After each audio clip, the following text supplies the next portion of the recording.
Добро, сакам да се заблагодарам за присуството. Денес, како што знаете, се одржа комисија за надзор на работата на Агенцијата за национална безбедност и Агенцијата за разузнавање со една исклучително интересна тема, имено комисијата побара извештаи од страна на 4 институции, тоа е Министерството за внатрешни работи, Агенцијата за национална безбедност, Агенцијата за разузнавање и војното разузнавање, во однос на тоа дали во Македонија нелегално се следат комуникации, од една страна, и од друга страна дали се произведува софтвер со кој што можат да се следат нелегално комуникации.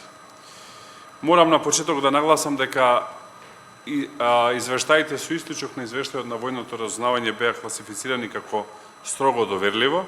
Значи, извештаите на МВР, Агенцијата за национална безбедност и Агенцијата за разузнавање се класифицирани како строго доверливо и тука се надевам ќе имате разбирање дека не можам да одам во детали, имајќи предвид дека се коси со законот, но можам неколку работи да кажам.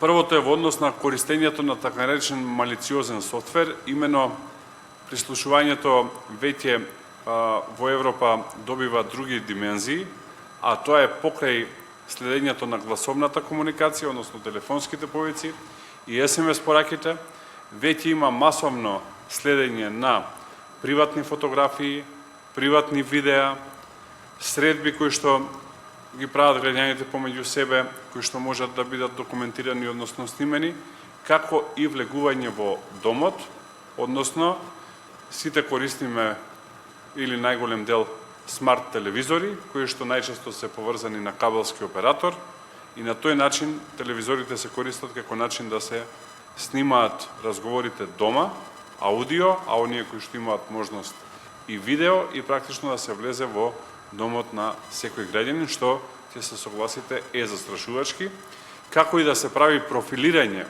на граѓаните преку локациите на кои што присуствувал, што исто така може да се следи со овие малициозни софтвери, веб страните кои што ги отварал, луѓето со кои што комуницирал и на тој начин да се прави цел профил. Од она што го слушнавме, можам да кажам дека не добивме кредибилен демант дека во Македонија не се прави вакво следење. И ова е максимум што можам да кажам, имајќи предвид дека е државна тајна, значи да повторам, не добивме кредибилен демант дека во Македонија не се случува следење на граѓаните со така наречен малициозен софтвер, односно напредни софтвери кои што буквално влегуваат во домот.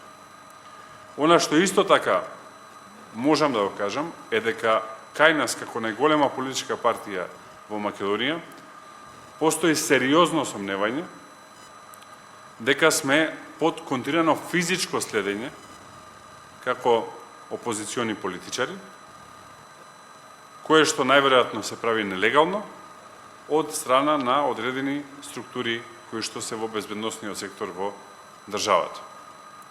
Тоа што исто така можам да го кажам, а кое што дел е и познато на јавноста, е дека во Македонија да се произведувал ваков малициозен софтвер. Една компанија, тоа е компанијата Siderox, веќе е и на црната листа на Соединетите американски држави, баш заради оваа работа. Но за мене многу позначено од тоа дали се произведувал ваков софтвер е дали се користел тој софтвер, затоа што тоа отвара многу сомнежи за слободата на движење на граѓаните, за приватноста на домот. Значи, овие софтвери може да влезат многу подлабоко од она што досега беше класично прислушување, односно следење на комуникации преку гласовна комуникација и преку SMS пораки. Исто така би сакал да ве информирам дека на редовната есенска сесија на парламентарното собрание на Советот на Европа, која што трае една недела и ќе се случи во текот на втората недела на месец октомври, една од главните точки ќе биде злоупотребата на системите за следење Pegasus и Predator, кои што се врв на овој така наречен малициозен софтвер, Јас се учествувам на таа сесија, во таа дебата, како што веќе учествував на сослушувањето кое што се случи во Париз за злоупотребата на Пегасус и Предатор, каде што новинари и политичари од 3 земји, Шпанија, Полска и Грција, сведочеа за своите лоши искуства со овој начин на следење. Значи, темата е голема, огромна. Македонија е афектирана на два начини. Првиот начин е, за жал, преку производство на ваков софтвер кој што потоа е користен, за кој што до денес институциите немаат даден одговор каде се е продаден и во која се држава е користен. И вториот е следењето на комуникациите дома, затоа што, како што кажав, не добивме кредибилен демант дека тоа не се прави и во Македонија. Јас се застанам тука, поедете ако има прашање. Да?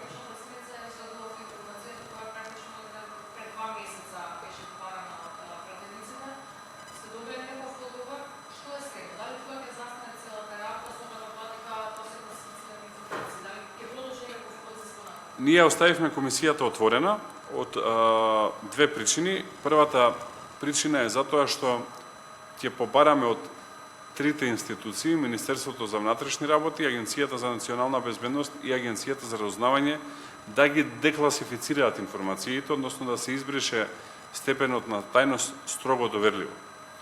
Ако може во Советот на Европа, под кој што да не заборавиме е Европскиот суд за човекови права, кој што е надлежна институција, помеѓу другото и за злоупотреба на следење на комуникации во Европа, да има дебата која што е целосно отворена и јавна, која што ќе се случи во октомври, каде што ќе има многу, верувајте, поосетливи информации од тие кои што ние денес ги добивме на комисија. Не гледам зошто во Македонија би било строго доверливо, како би можеле и вие како јавност да ги добијате извештаите, да можете да ги анализирате.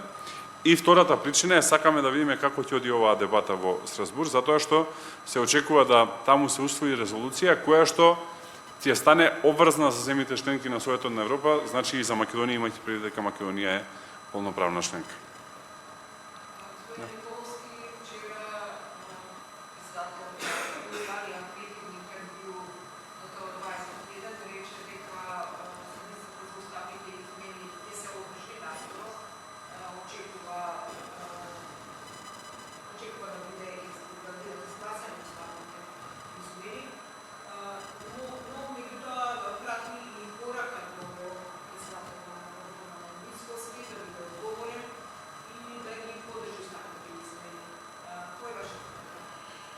Го гледав интервјуто и најчесто не се слагам со Али Ахмети, но има една работа со која што ќе се сложам, а тоа е во самото интервју кажа дека договор со ВМРО-ДПМН за уставни измени нема, како што и кажа дека ВМРО-ДПМН уставни измени под бугарски диктат нема да гласа. Така што тоа е потврда и на нашиот став. Нашиот став останува непроменет. Јасно е дека во собранието нема двотретинско мнозинство за изгласување на уставните измени. Најдобриот излез од оваа политичка криза се предвремени избори.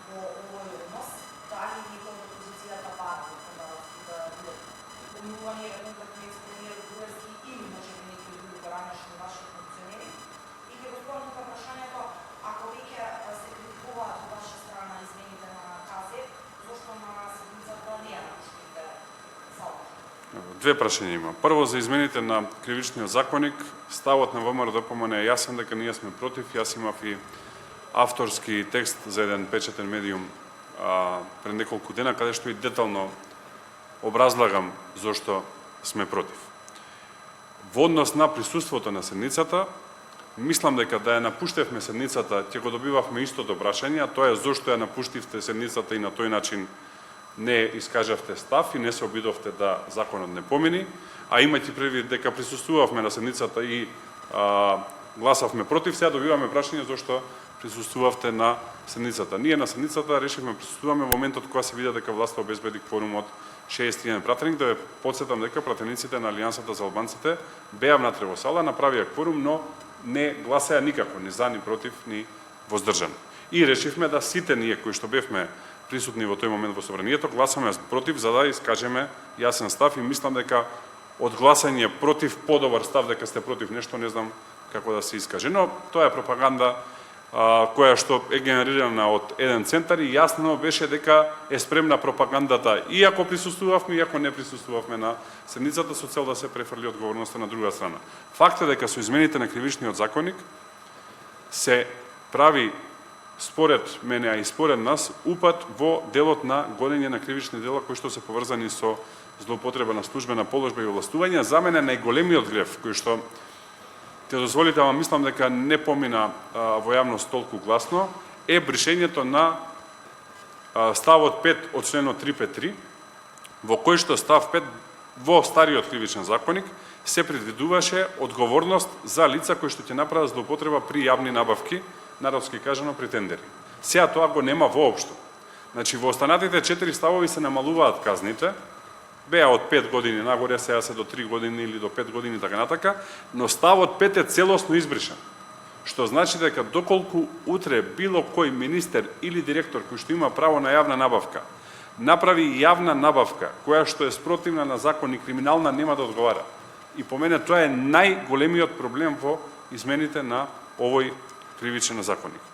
Во однос на прашањето за Стево Пендаровски, од ова раководство на ВМРО-ДПМН, никој од Стево Пендаровски не барал ништо, вклучувајќи и ова за што ме прашавте. За жал, ќе бидам директен, малце и безобразен, ама не заслужува ништо поинаку Стево Пендаровски. Нема да кажам ова прв пат. Стево Пендаровски се претвори во најголема политичка лапача на македонскава политичка сцена, што целосно ја урива позицијата председател на државата, затоа што дневните активности му се содржат или во тек на денот се среќава по неколку пати со агенти од Агенцијата за разузнавање, која што за жал е под него, оговараат или озборуваат кој со кого се гледа, пие кафе, живее, не живее, има брачни проблеми, нема брачни проблеми и така натака, ги пласира по одредени ваши колеги новинари, најчесто неточни, и на тоа му се сведува денот, како што му се сведува денот и на пораки праќање по едни, други и трети личности, озборувајќи други и трети личности. На врвот на лица кои што се озборувани се политичари од политичката партија која што го поддржа за кандидат за председател, веројатно затоа сега нема поддршка, па така, например, сочно го озборува и претходниот премиер Зоран Заев, кој што 2 пати го поддржа за кандидат за председател, нели еднаш изгуби од Ѓорѓи Иванов, и актуелниот премиер Димитар Ковачевски со зборови кои што ќе ми дозволите да не ги кажам во јавност, затоа што се надвор од секое пристојно ниво на комуникација, така што за таква личност се работи, за една фасада, за една празнина, која што не знае ништо друго, освен да замајува јавност и да озборува. А ако некој побарал од него таква работа, треба да каже кој или треба да каже дека лаже. А вака да ја замајува јавноста, освен класична лапача, нема друг израз. Благодарам.